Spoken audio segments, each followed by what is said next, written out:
열왕기 상권의 말씀입니다.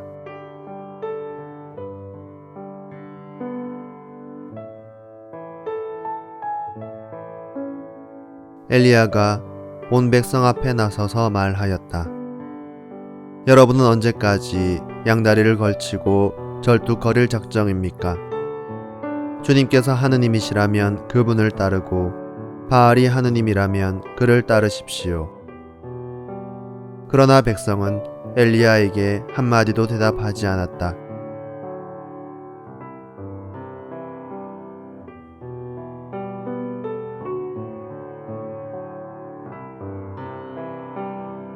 엘리야가 백성에게 다시 말하였다. 주님의 예언자라고는 나 혼자 남았습니다. 그러나 바알의 예언자는 450명이나 됩니다. 여러분 신의 이름을 부르십시오. 나는 주님의 이름을 받들어 부르겠습니다. 그때에 불로 대답하는 신이 있으면 그분이 바로 하느님이십니다. 그러자 백성이 모두 그것이 좋겠습니다 하고 말하였다.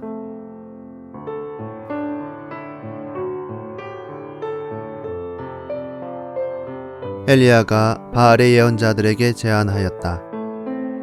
당신들이 수가 많으니 황소 한 마리를 골라 먼저 준비하시오. 당신들 신의 이름을 부르시오. 그들은 아침부터 한낮이 될 때까지 바알의 이름을 불렀다. 그러나 아무 소리도 대답도 없었다.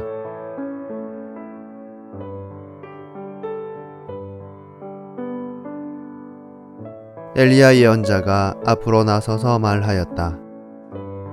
아브라함과 이사학과 이스라엘의 하느님이신 주님, 당신께서는 이스라엘의 하느님이시고 제가 당신의 종이며 당신의 말씀에 따라 제가 이 모든 일을 하였음을 오늘 저들이 알게 해 주십시오.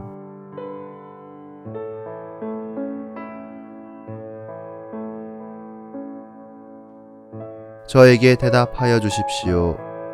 주님, 저에게 대답하여 주십시오. 그리하여 주님, 이 백성이 당신이야말로 하느님이시며 바로 당신께서 그들의 마음을 돌이키게 하셨음을 알게 해 주십시오.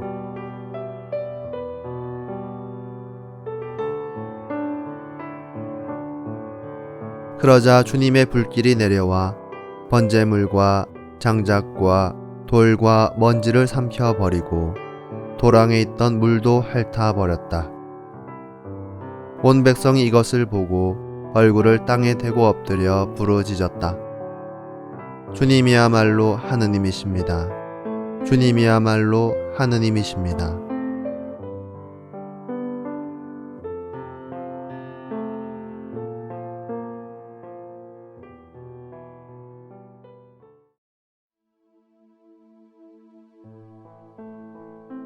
이스라엘 남북 왕국 시대의 중요한 특징 중 가운데 하나는 예언자들의 등장이라 할 수 있습니다. 예언자란 하느님의 부르심을 받아 그분의 말씀을 동시대의 이스라엘 백성들에게 선포하였던 하느님의 사람을 말합니다. 구약의 예언자들은 무엇보다 우상 숭배에 빠져 있던 이스라엘 백성들을 질타하면서 한 분이신 하느님을 향한 순수한 신앙으로 다시 돌아올 것을 촉구하였습니다.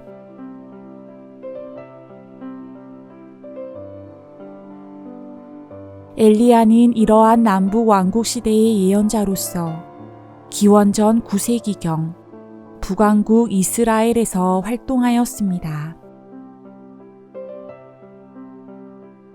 엘리야 시대의 북왕국 이스라엘의 임금은 아합이었는데 그는 그 이전의 어떤 임금보다도 주님의 눈에 악한 짓을 더 저지른 통치자였습니다. 특히 바알 신을 숭배하던 시돈 임금의 딸인 이제벨이 왕비로 들어오면서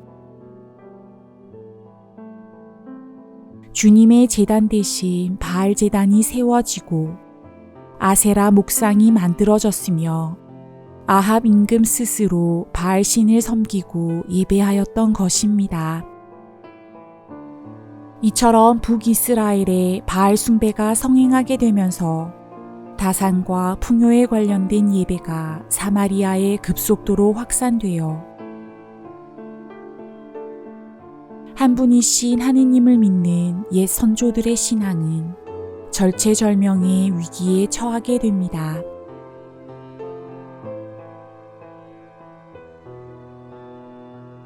바로 이러한 때에 하느님께서는 이스라엘을 위하여 엘리야를 부르시어 당신의 말씀을 전하게 하십니다.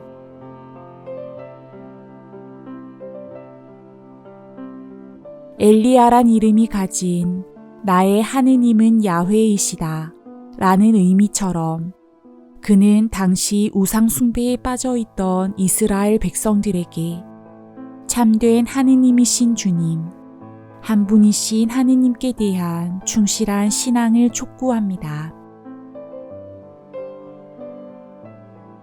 이렇게 엘리야는 주님만이 참되고 유일하신 하느님임을 명백히 밝힙니다.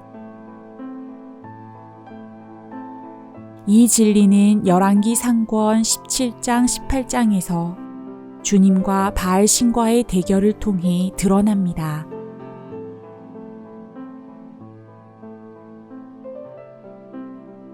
이 대결은 하느님의 사람 엘리야와 바알 예언자들 사이에서 벌어지는데 먼저 엘리야는 이스라엘의 온 백성을 당시 바알 우상 숭배가 성행하던 카르멜 산으로 오게 합니다.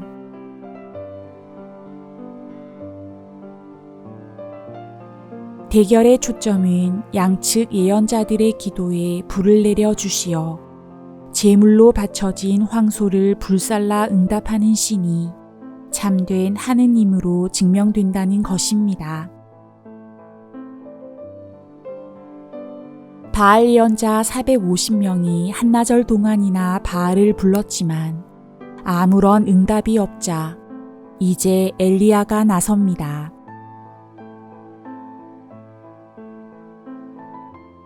엘리야가 무너졌던 주님의 제단을 이스라엘 12지파를 상징하는 12개의 돌로 쌓고 아브라함과 이사학과 이스라엘의 주 하느님, 당신께서 이스라엘의 하느님이시고 제가 당신의 종이며 당신의 말씀에 따라 제가 이 모든 일을 하였음을 오늘 저들이 알게 해 주십시오 라고 기도하자 하느님께서 당신의 불길을 내려 응답해 주십니다. 이에 온 백성은 주님이야말로 하느님이십니다 라고 엎드려 고백하게 됩니다. 이러한 카르멜 산에서의 대결은 무척 상징적입니다. 한편에는 예언자 엘리야와 함께 당신의 신비와 더불어 창조한 세계에 개입하시는 살아계신 하느님이 계십니다. 다른 한편에는 여러 주술적 행동과 예식을 행하는 바알 예언자들이 있습니다. 그들은 꼼짝도 하지 않으며 응답 없는 무능한 신을 움직여 보기 위해 자신들의 몸에 스스로 피를 내기까지 합니다.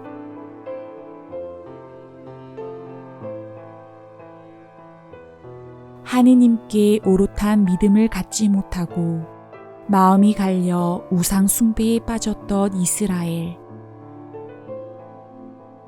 그리고 그들이 주님께서 참된 하느님이심을 새롭게 깨닫고 회개하여 다시 그분께로 돌아오도록 이끌었던 예언자 엘리야.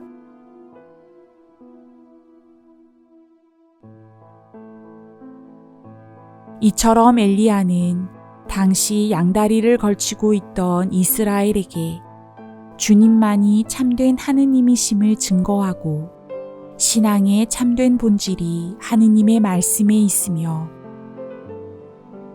하느님의 예언자로서 예언직의 진정한 역할이 무엇인지를 보여준 하느님의 아름다운 사람이었습니다.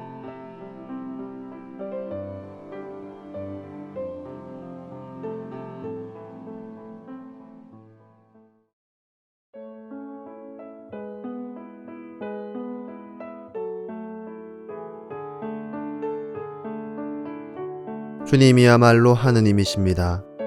주님이야말로 하느님이십니다.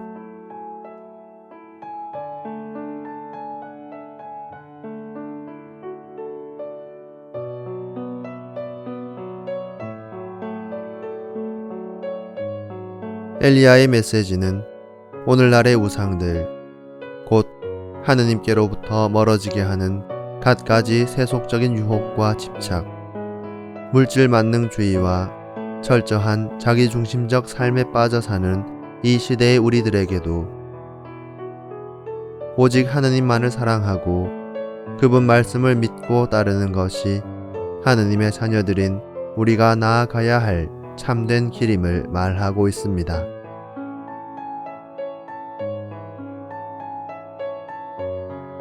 우상 숭배는 무엇보다도 하느님께 의탁하지 못하고 우리의 안전을 그분께 두지 못하며 우리 마음이 갈망하는 참된 가치를 그분 안에서 찾지 못하는 데서부터 시작됩니다. 하지만 그분께 진정으로 나 자신을 맡겨드릴 때 나약함과 불확실성과 불안정까지도 견딜 수 있게 됩니다.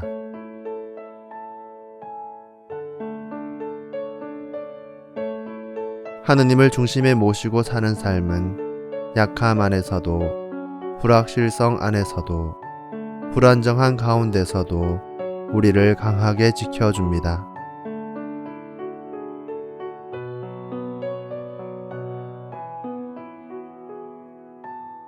하느님을 최우선 순위에 놓지 않고서는 쉽게 우상 숭배에 떨어지게 되며 얄팍하게 만족시켜주는 시시한 것들에 안주하게 됩니다.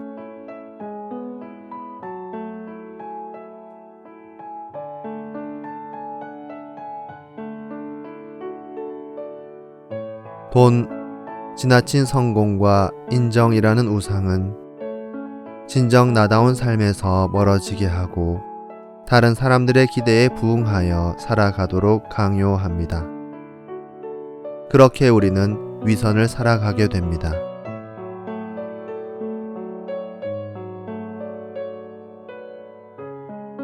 우상은 결국 우리의 삶을 죽음으로 몰아가지만 하느님께서는 우리에게 언제나 생명을 주시는 분이십니다.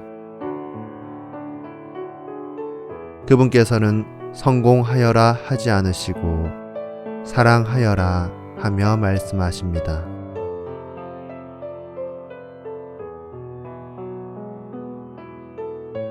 하느님께서 주시는 사랑과 우상 숭배는 결코 양립할 수 없습니다. 우리 자신이 어떤 우상을 숭배하고 있는지 성찰하고 인정하는 것이야말로 은총의 시작입니다.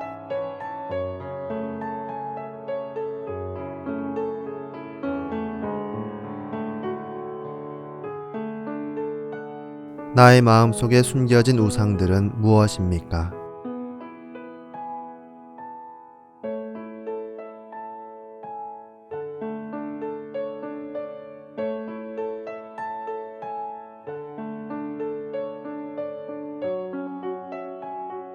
나는 그 우상들을 어떻게 숭배하며 살아가고 있습니까?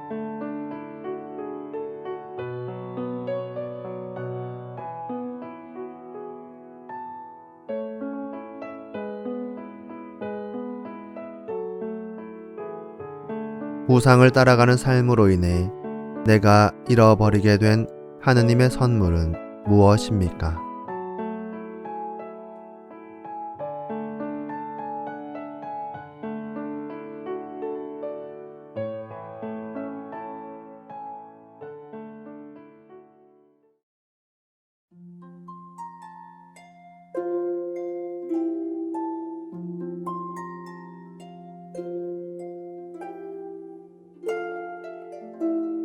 주님이신 하느님, 불확실성과 불안정이 만연한 이 세상을 살아가며 때로는 눈에 보이지 않는 당신을 찾기보다는 지금 나의 마음을 만족시켜주는 일시적인 것들, 나에게 확신을 주는 것처럼 보이는 기만적인 것들을 쫓으며 아등바등 살아가고 있는 제 자신을 돌아봅니다.